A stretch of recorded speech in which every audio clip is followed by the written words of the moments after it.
आज हम इंग्लिश में सीखेंगे सीके वर्ड्स, ठीक है?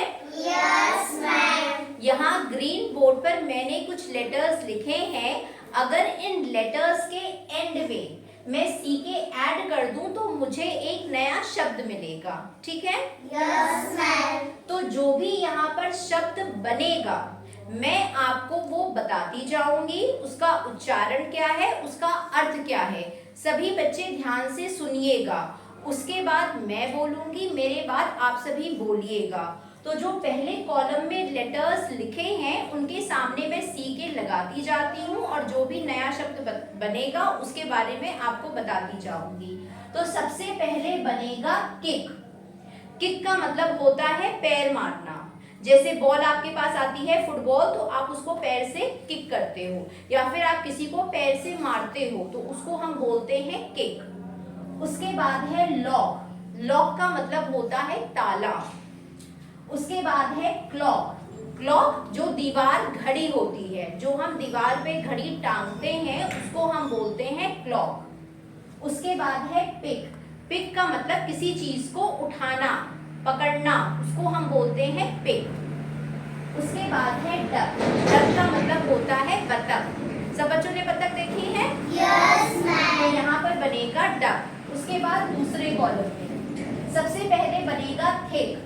थिक का मतलब होता है चौड़ा। जब कोई चीज मोटी हो, चौड़ी हो, उसको हम बोलते हैं थिक। उसके बाद है लक। लक का मतलब होता है किस्मत। फिर है नेक। नेक का मतलब होती है गर्दन। उसके बाद है टिक। टिक का मतलब किसी चीज को टिक करना, जैसे हम राइट का निशान लगाते हैं उसको हम बोलते हैं टिक। उसके बाद है कॉक। कॉक का मतलब होता है मुर्गा। इसके बाद तीसरे कॉलम में है बैक। बैक का मतलब पीछे। फिर है क्लिक। क्लिक जैसे हम फोटो को क्लिक करते हैं, किसी चीज को एक बार में क्लिक करना।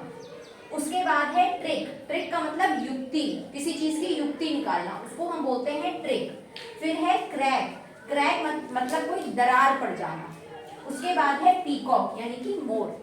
सब बच्चों को शब्द आए? Yes ma'am. इसके अर्थ आए? Yes ma'am. तो मैं बोलूंगी, मेरे बाद आप सभी बोलिएगा। Kick, kick, lock, lock, clock, clock, pick, pick, duck, duck, दूसरे कॉलम में thick, thick, luck, luck, neck, नेक,